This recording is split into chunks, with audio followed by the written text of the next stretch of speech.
तो इस तरीके से आइसोटोनिक सॉल्यूशन को अपन जो है बोल रहे हो, एक कंटेनर यहाँ पे ले लिया, कंटेनर को इस तरीके से, और यहाँ पे कोई सेल जो है प्लेस किए,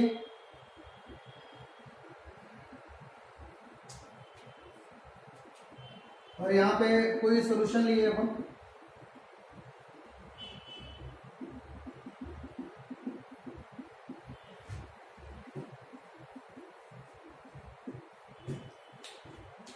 अगर सराउंडिंग का कंसंट्रेशन और इनर साइड का कंसंट्रेशन दोनों कंसंट्रेशन क्या हो गया, इक्वल हो गया, तो मॉलिक्यूल का ट्रांसपोर्ट नहीं होगा या इक्वल मैनर में ट्रांसपोर्ट होगा। तो अपन यहाँ पे लिख रहे हैं नोट करके,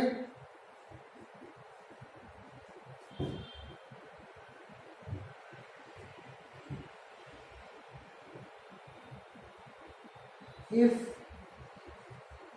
surrounding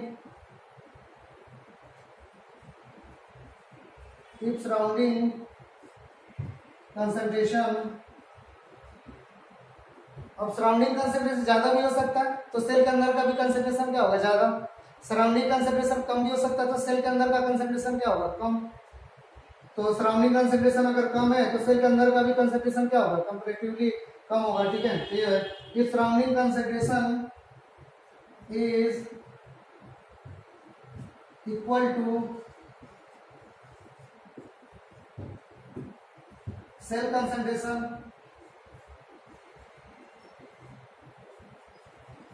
then solution is called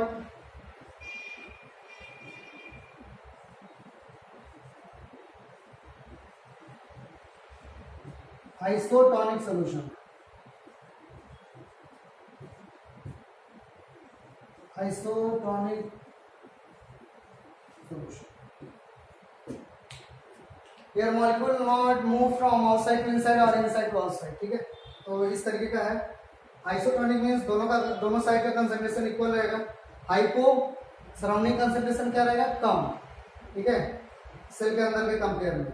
hyper surrounding concentration क्या रहेगा, ज्यादा, सेल के कंपेयर में, ठीक है, सेल के अंदर के कंसंट्रेशन में कंपेयर। ये सब आपको समझ में आ गया प्लाज्मोलाइसिस में क्या क्या सॉल्यूशन को देखते हैं, ठीक है।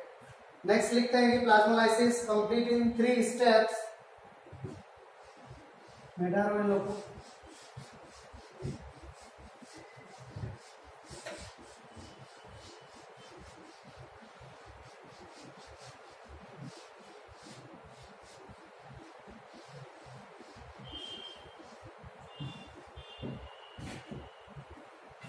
प्लाज्मोलाइसिस कंप्लीट, पॉइंट लिखेंगे, कंप्लीट इन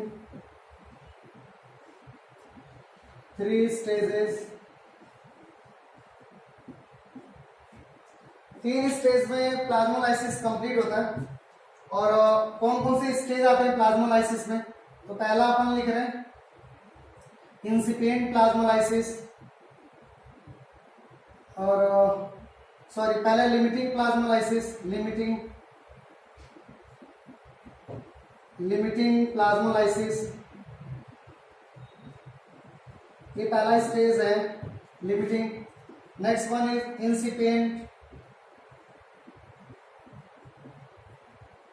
इंसिपिएंट प्लाज्मोलाइसिस, और last one is evident plasmolysis.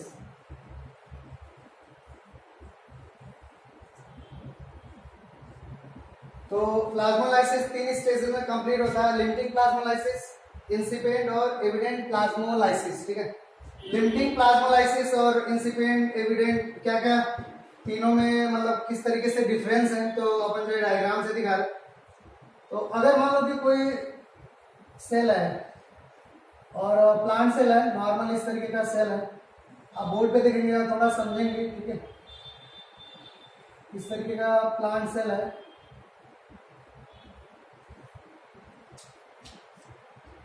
और ये उसका सेल वॉल है,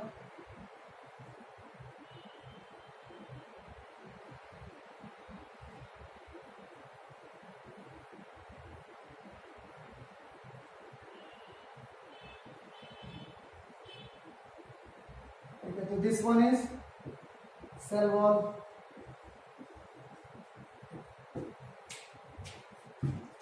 और ये क्या है, तो अपन बोलते हैं प्लाज्मा मेम्ब्रेन।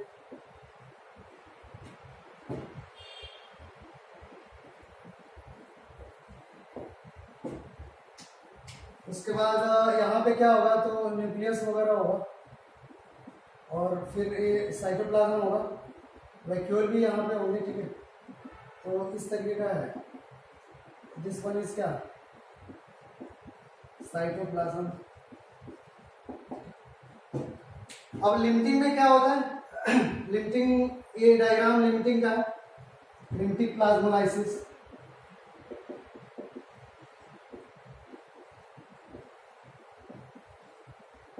ये लिमिटिंग का ही है, ठीक है। तो लिमिटिंग में क्या क्या कैरेक्टर है, तो पहला कैरेक्टर लिख रहे हैं लिमिटिंग में, कि लिमिटिंग में क्या होता है, टर्गर प्रेशर, टर्गर प्रेशर एक टर्म मैं यूज कर रहा हूँ, टर्गर प्रेशर मीन्स वाटर निकल रहा है, तो टर्गर प्रेशर क्या होगा, कम होगा, ठीक है। टर्गर प्रेशर जीरो हो जाता है, टर्गर प्रेशर बिकम जीरो। उसके पहले एक पॉइंट लिख लेते हैं कि सेल का जो साइज है वो थोड़ा सा रिड्यूस हो जाता है, और वाटर जो है रिमूव हो जाता है, ठीक है। थोड़ा ही सेल साइज, थोड़ा सा साइज रिड्यूस होगा, cell size become reduce,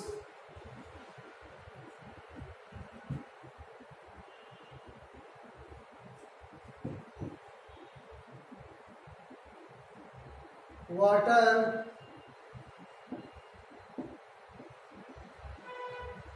remove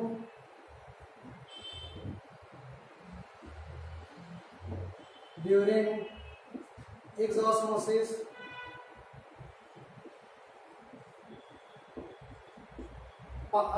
cell को वाटर नहीं मिल रहा है तो क्या होगा, वाटर थोड़ा थोड़ा रिमूव होता रहेगा।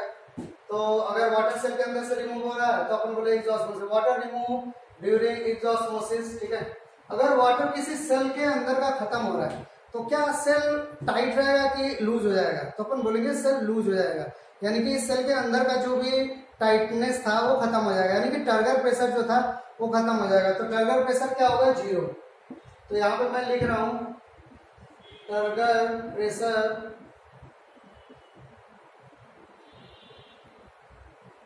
क्या होगा, जीरो होगा, टर्गर प्रेशर जीरो।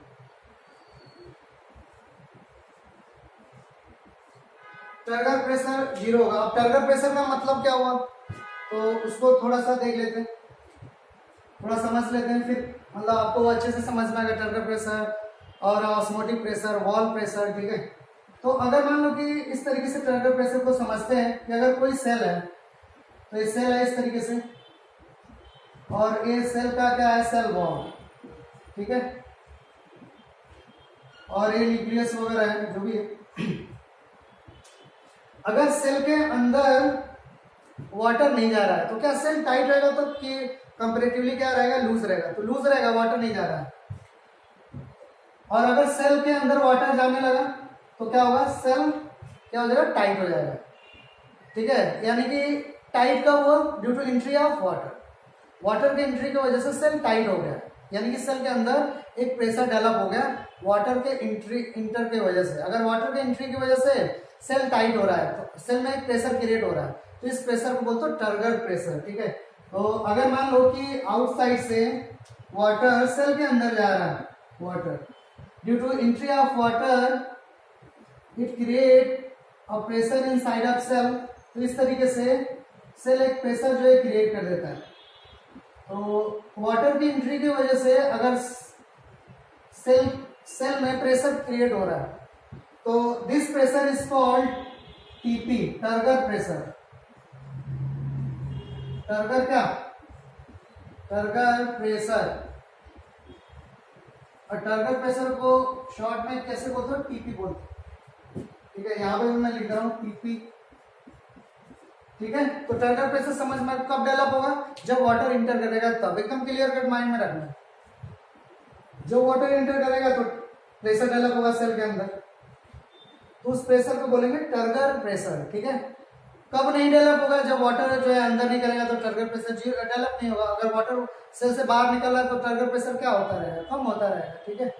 तो केवल टर्गर प्रेशर एक ही टाइम पे डेवलप होगा जब वाटर सेल के अंदर इंटर करेगा, तो टर्गर प्रेशर। ये तो हो गया। उसके बाद एक और प्रेशर होता है ऑस्मोटिक प्रेशर। अगर सेल के अंदर जो भी चीजें जो डिजॉल्व है उसके वजह से अगर अंदर सेल के अंदर प्रेशर लग रहा है डिजॉल्व मॉलिक्यूल के वजह से, तो बोलते ऑस्मोटिक प्रेशर, ठीक है। अगर दूसरा मैं ले रहा हूं एक ऑस्मोटिक दूसरा प्रेशर मैं समझा रहा हूं। अगर मान लो एक कोई सेल है और सेल के अंदर डिजॉल्व मॉलिक्यूल की वजह से प्रेशर लग रहा है, जैसे सेल के अंदर शुगर वगैरह भी है खूब ज्यादा, अमाइनो एसिड वगैरह भी है, अमाइनो एसिड, प्रोटीन वगैरह भी है। तो अगर डिजॉल्व मॉलिक्यूल की वजह से प्रेशर लग रहा है तो इस प्रेशर को अपन बोलते हो क्या, ऑस्मोटिक प्रेशर। डिजॉल्व मॉलिक्यूल की वजह से सेल के अंदर अगर प्रेशर क्रिएट हो रहा है तो this pressure is called osmotic pressure.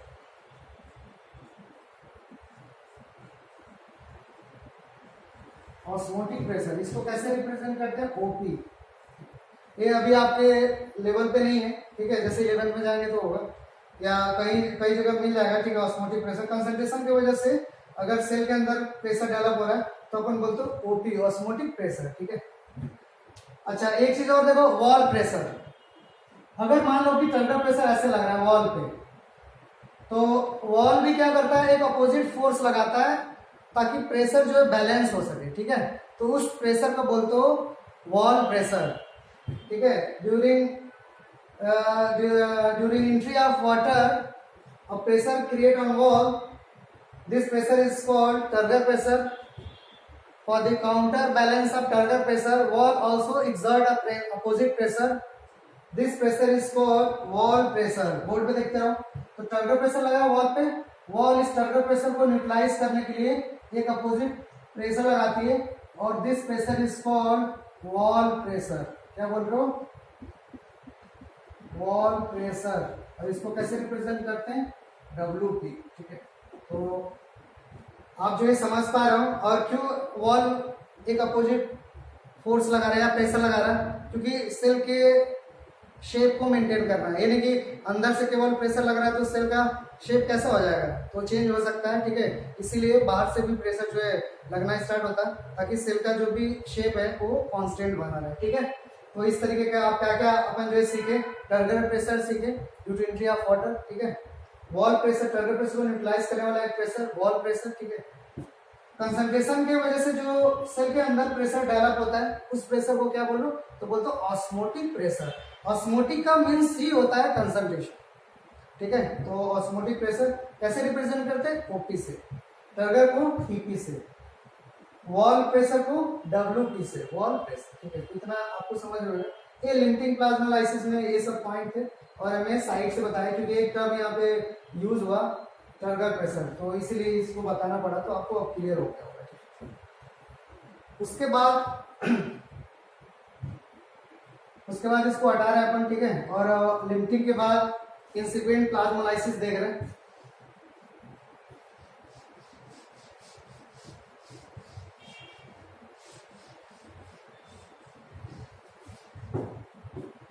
Limiting तो हो गया, प्रोसेस कॉन्टिन्यूअस है तो और ज्यादा वाटर क्या होगा, रिमूव होगा, सेल से बाहर जाएगा। तो नेक्स्ट अपन जो हेडिंग कौन सा बनाएंगे, यही इंसिपिएंट प्लाज्मोलाइसिस,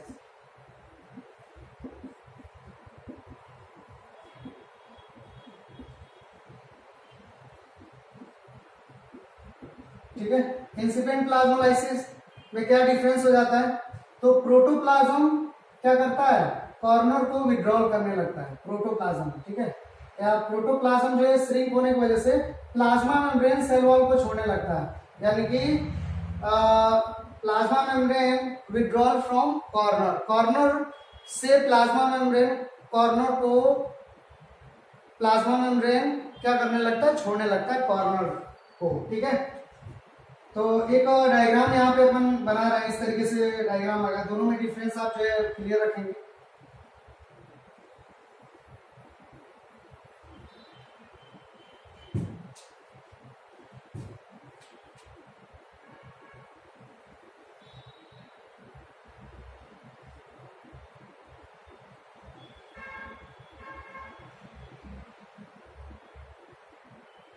अभी अपन देख रहे हैं यहां से कि प्लाज्मा मेम्ब्रेन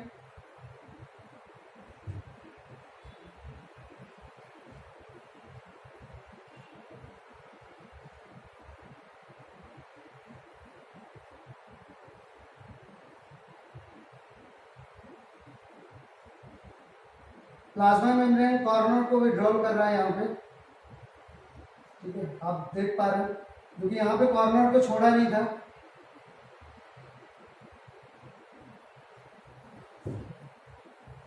और बाकी ये न्यूक्लियस वगैरह होंगे और एक प्रोटोप्लाज्म। तो इंसिपिएंट में पॉइंट क्या लिखेंगे? Point plasma due to continuous exosmosis due to continuous exosmosis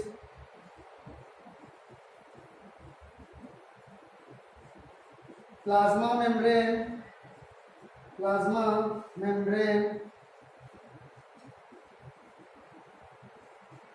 withdraw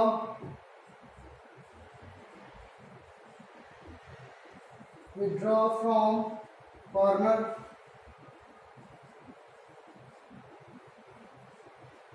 due to continuous exosmosis plasma membrane withdraw from corner। Next point क्या आएगा? नेक्स्ट पॉइंट लिखो, मैं नेक्स्ट पॉइंट को इधर कर दे रहा हूं, ठीक है।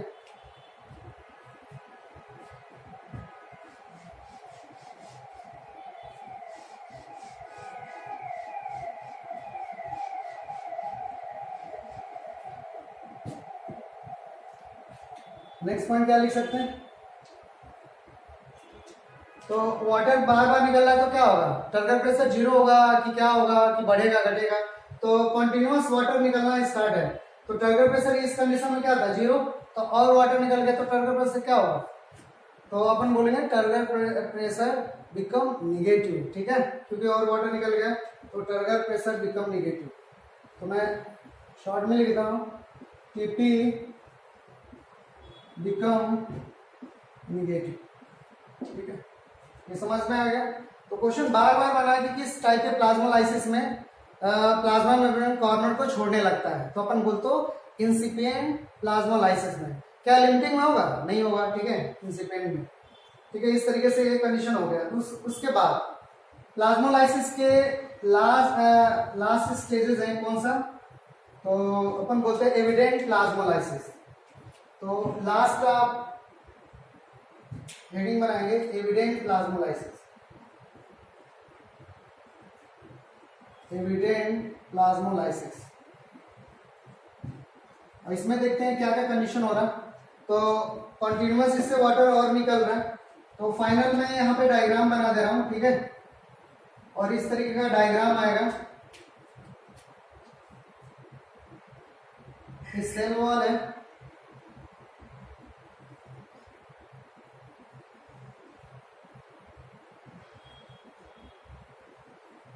सेल वॉल तो श्रिंक नहीं कर सकता है क्योंकि ये तो रिजिड है, तो अपने पास ही रहेगा। Plasma membrane become round in shape, plasma membrane गोल हो जाता है और सेल वॉल के एक साइड में आके शिफ्ट हो जाता है, अटैच हो जाता है, ठीक है, और थोड़ा हार्ड हो जाता है। तो ये क्वेश्चन कई बार जो है पूछा है कि किस स्टेज में plasma membrane become circular and attach on one side of cell wall. तो अपन क्या बोलेंगे? एविडेंट प्लाज्मोलाइसिस में ऐसा कंडीशन हो रहा है। तो एविडेंट प्लाज्मोलाइसिस का कंडीशन है, यहाँ पे क्या होता है कि इस तरीके से कंडीशन होता है और ये कंडीशन है, प्रोटोप्लाज्म श्रिंक होकर के स्फेरिकल हो गया और ये न्यूक्लियस वगैरह और ये प्रोटोप्लाज्म इस तरीके से, और सेल वॉल के एक साइड में आके अटैच हो जाता है राउंड शेप में, ठीक है। और जो सराउंडिंग में सोल्यूशन लिए हैं वो इस ब्लैंक स्पेस में आके मतलब जो भर जाता है, ठीक है। जो ब्लैंक स्पेस रहेगा तो कुछ ना कुछ तो आएगा ना यहाँ पे, ठीक है। तो ये एविडेंट का केस है। तो एविडेंट में क्या क्या केस बन रहा है, क्या क्या पॉइंट बन रहा है, तो देख रहे हैं यहाँ पे।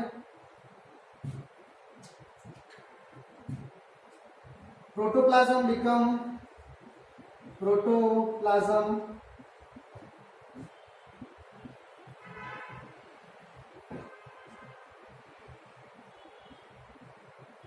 Round shape. नेक्स्ट पॉइंट लिखेंगे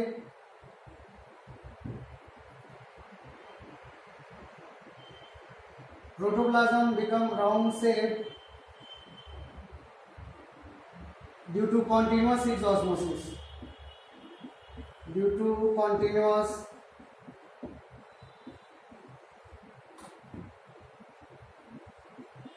एक्सॉस्मोसिस।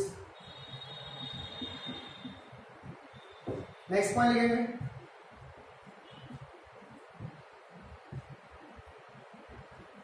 Round shape protoplasm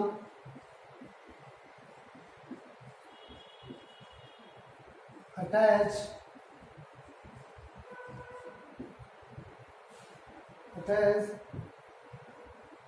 in one side of cell wall.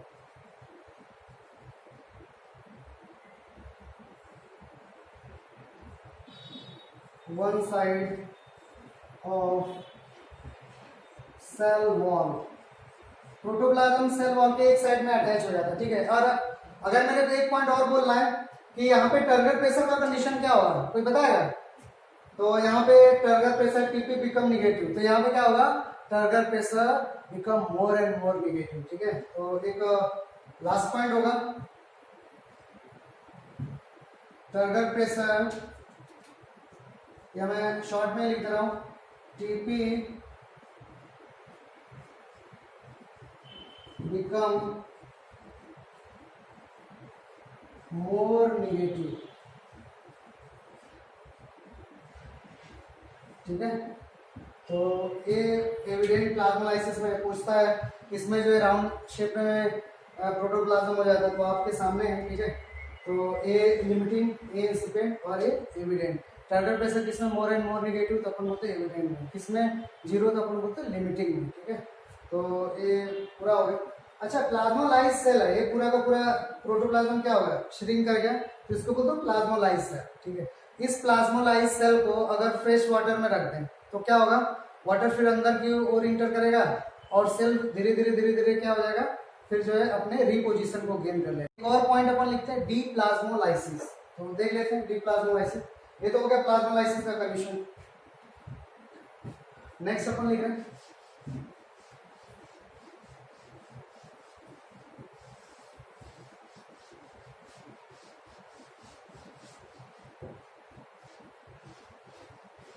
Point करके लिखो, पॉइंट करके।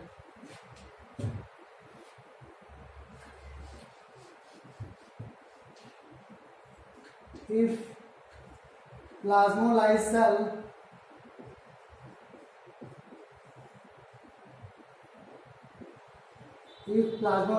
cell placed in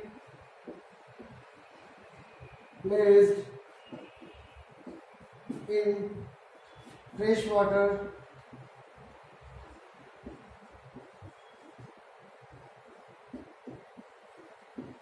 then it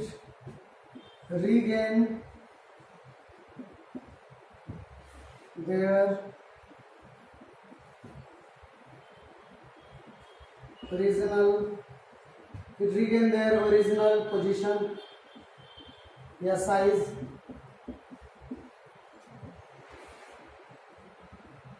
This process is called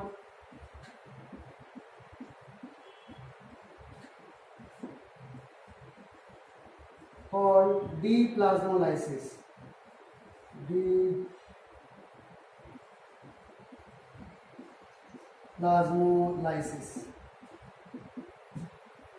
This condition is called deplasmolysis. मैं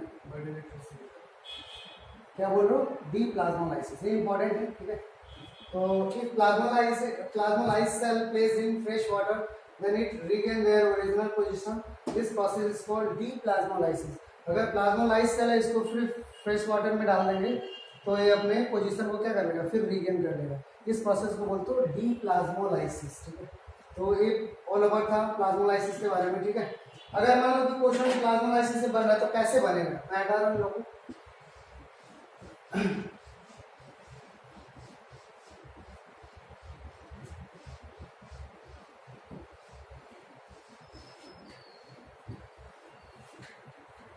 एक क्वेश्चन है, क्वेश्चन पहले मैं लिख दे रहा हूँ, फिर आप जो है समझ के बनाना। वाई पिकल्स, पिकल्स समझ रहे हो ना, जैसे अचार वगैरह है।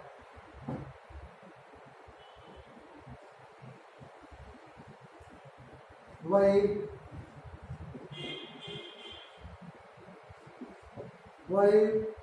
pickle not spoil due to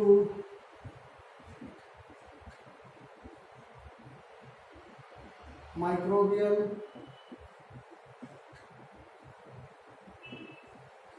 contamination.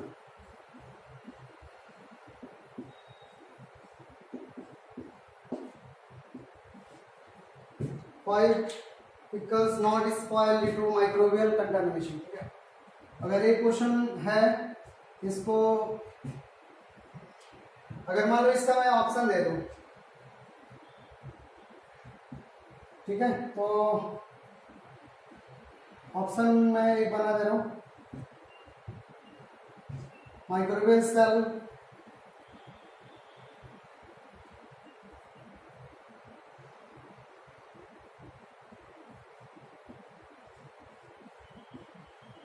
Microbial cell, कोई सा भी माइक्रोब्स हो सकता है, बैक्टीरिया हो सकता है, फंजाई हो सकता है, और दूसरे भी प्रोटोजोन्स होता है, कोई सा भी माइक्रो ऑर्गेनिज्म हो सकता है, microscopic organism. Microbial cell become plasmolized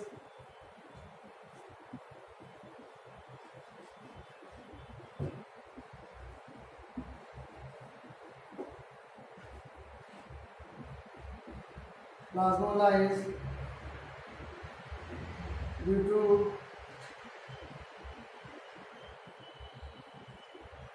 more concentration of surrounding solution, या due to more concentration of, या due to higher concentration of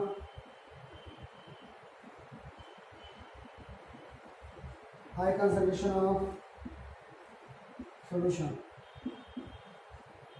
जो भी आप पिकल्स वगैरह बनाते हैं तो उसका कंसंट्रेशन क्या रखते हैं, ज़्यादा रखते हैं क्या, तो इसके वजह से due to high concentration of solution, ये कंडीशन है। दूसरा ऑप्शन है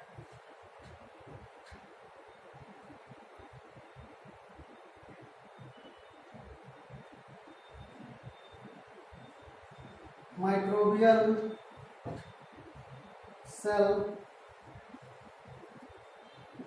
become swell up due to high concentration of solution,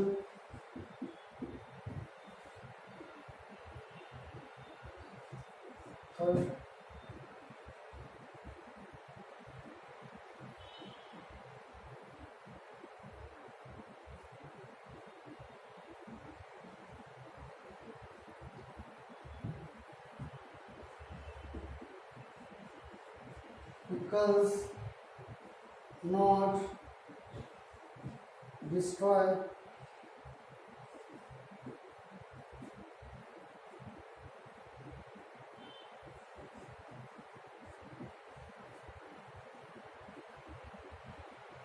due to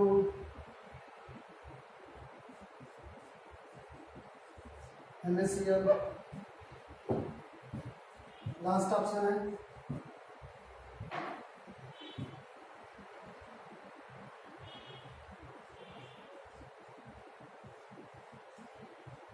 microbial cell wall is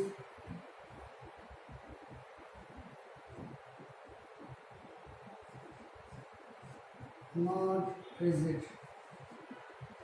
तो कौन सा आंसर होगा कि आप देखते हो घर में जो भी पिकल्स वगैरह बन रहा है तो उसके सराउंडिंग में क्या करते हैं, तो ज़्यादा मतलब सोल्यूशन लेते हैं और कंसंट्रेशन ज़्यादा रखते हैं, NaCl वगैरह को ऑयल वगैरह डाल के रखते हैं, तो यानी आउटर कंसंट्रेशन क्या है, ज़्यादा, आउटर कंसंट्रेशन ज़्यादा है। आप याद करो कि हाइपरटोनिक सोल्यूशन टाइप का होता है, आउटर कंसंट्रेशन ज़्यादा है, और आउटर कंसंट्रेशन ज़्यादा है अब सपोज करिए कोई बैक्टीरिया आके बैठा है यहाँ पे, बैक्टीरिया, तो बैक्टीरिया के सेल के अंदर का कंसंट्रेशन क्या है, कंपेरेटिवली कम है, यानी कि वाटर क्या है बैक्टीरिया के अंदर ज्यादा।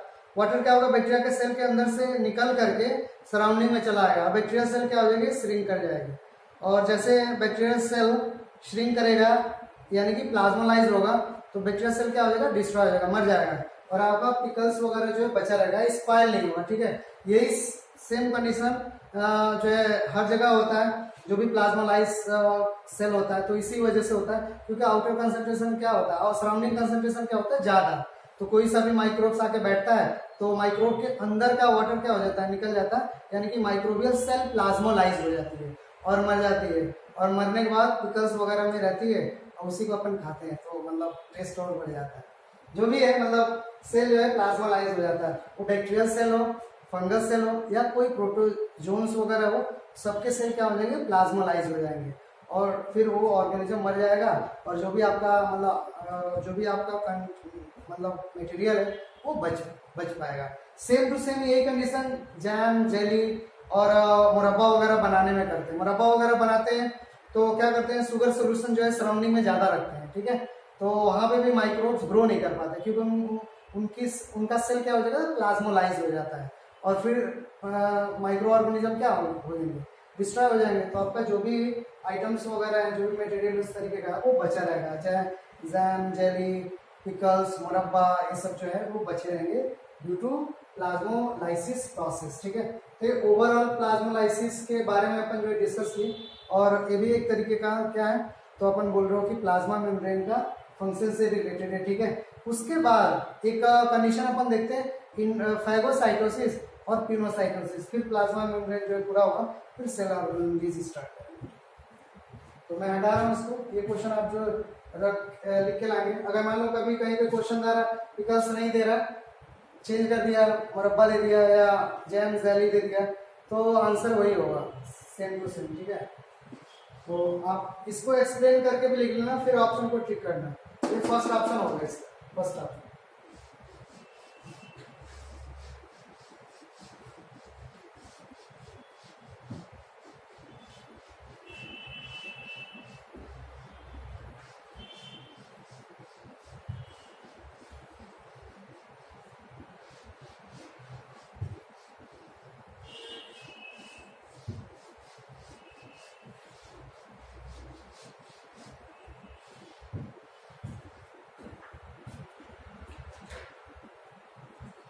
नेक्स्ट पॉइंट लिखेंगे, plasma membrane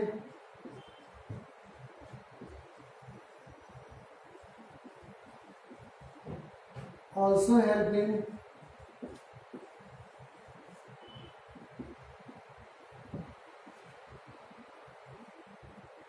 phagocytosis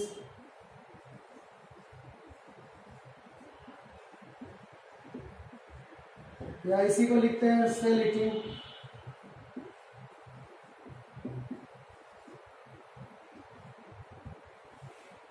and pinocytosis.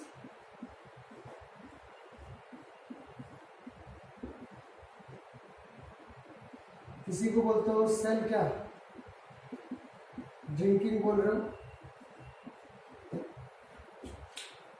Phagocytosis को पहले अपन देख रहे हैं। फैगोसाइटोसिस, अगर सेल के अंदर सॉलिड कोई मटेरियल इंटर कर रहा है तो बोलते हो फैगोसाइटोसिस या सेल ईटिंग। ठीक है, तो इसका एग्जांपल कहाँ पे देखने को मिलता है, फैगोसाइटोसिस का एग्जांपल अमीबा में। अमीबा वगैरह में देखने को मिलता है कि कैसा अमीबा फूड मटेरियल को जो है खाता है। ठीक है, तो अगर मान लो कि इस तरीके से अपन जो है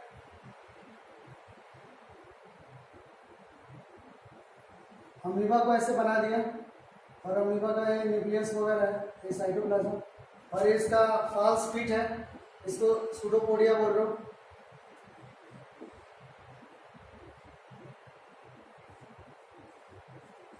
सूडोपोडिया या इसी को क्या बोल सकते हैं, false feet.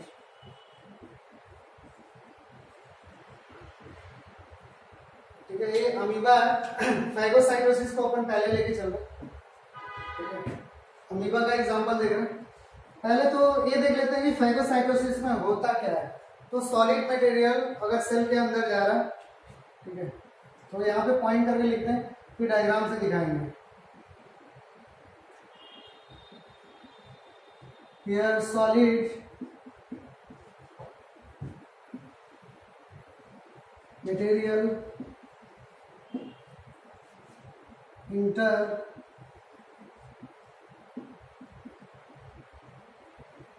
inside of cell, then it's called phagocytosis या सेलिटी।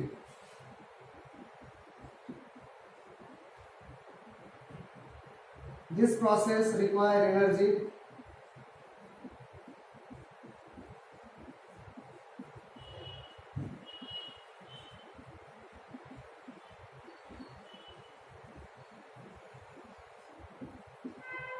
so it's a active process।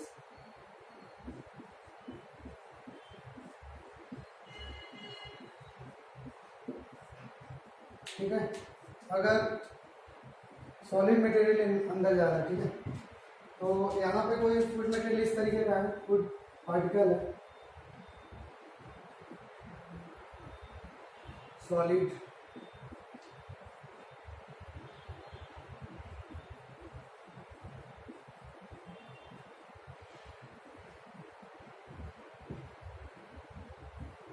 Food particle है, तो अमीनो उसको इनगल्फ कर रहा है।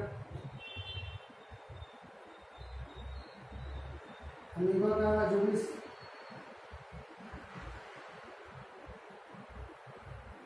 फॉस्फेट वगैरह है, सीडोपोडिया और जो है इनलार्ज होता है, और सॉलिड फूड यहाँ पे आ गया,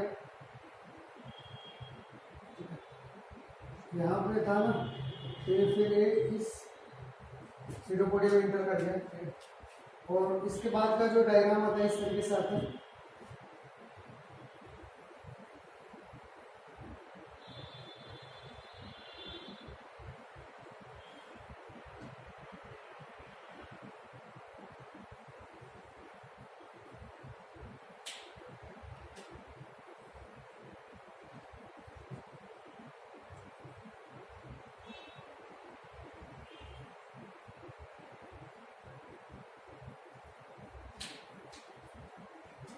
और फिर ये फूड मटेरियल इधर यहाँ पे आ गया।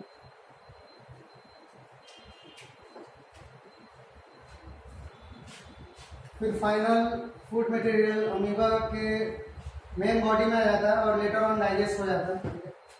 तो ये फाइनल डायग्राम है इस तरीके से, food material rich inside of amoeba, और यहाँ पे सॉलिड जो पार्टिकल है फूड मटेरियल का वो अंदर आ गया, और इस तरीके से अमीबा सॉलिड पार्टिकल को अपने अंदर ले रहा है। तो this process is called phagocytosis. ठीक है, तो ये डायग्राम है, आप यहाँ पे देख रहे हैं सॉलिड फूड पार्टिकल है और सीडोपोडिया यहाँ फॉर्म हो रहा है। सीडोपोडिया का मीन्स फॉल्स से फिर यहाँ पे थोड़ा ग्रुप और अंदर की ओर इनवेजिनेट हो रहा है, और फाइनल फूड मटेरियल जो अंदर की ओर आ रहा है। तो अपन बोल रहे हैं फूड मटेरियल फाइनल जो अंदर की ओर आ गया, तो अपन बोल रहे हो कि फैगोसाइटोसिस, सॉलिड मटेरियल अंदर आ गया। फिर इस मटेरियल को अमीबा क्या करता है, डाइजेस्ट करता है, ठीक है, और उसको यूटिलाइज करता है। Last one is pinocytosis. ठीक है, तो पिनोसाइटोसिस देखते हैं। पिनोसाइटोसिस, इसको मैं हटा रहा हूं यहाँ से। पिनोसाइटोसिस हम लोग के बॉडी में भी होता है और हर जगह मतलब देखने को मिलता है। हम लोग के बॉडी किडनी सेल में लिक्विड मटेरियल क्या करता है, एब्जॉर्ब होता है। ठीक है, बाहर से अंदर लिक्विड मटेरियल आता है, और एग वगैरह पे, ह्यूमन एग में भी क्या होता है कि लिक्विड मटेरियल एग के अंदर जो है पिनोसाइटोसिस मेथड से अंदर आता है। ठीक है, तो कंडीशन लिखिए पिनोसाइटोसिस। Next pinocytosis. पिनोसाइटोसिस का एग्जांपल कहाँ पे देख सकते हैं, तो किडनी सेल में, kidney cell, human egg cell,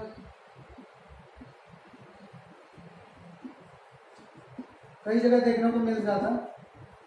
और पिनोसाइटोसिस का दूसरा नाम है सेल ड्रिंकिंग, उसको मैं नहीं लिख रहा हूँ, उसमें पॉइंट करके लिखेंगे पिनोसाइटोसिस में।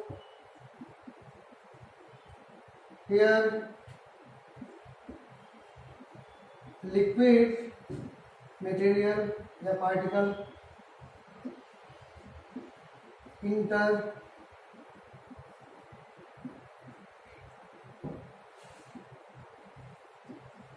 inside of cell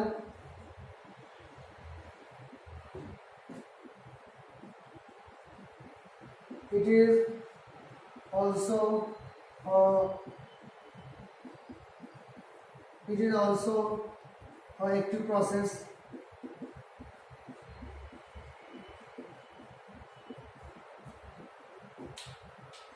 और यहाँ पे अगर अपन डायग्राम बनाना चाह रहे हैं तो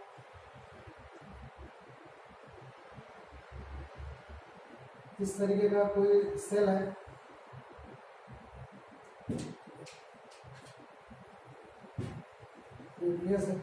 और यहाँ पे लिक्विड पार्टिकल है,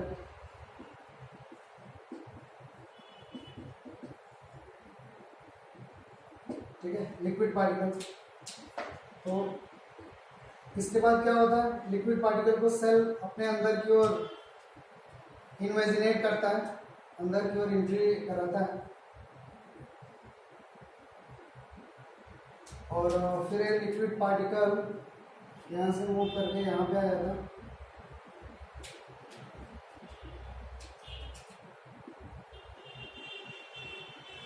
और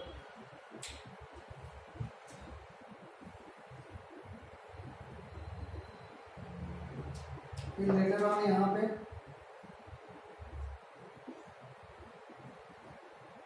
और फाइनल लिक्विड पार्ट सेल के अंदर जो इंटर हो जाए।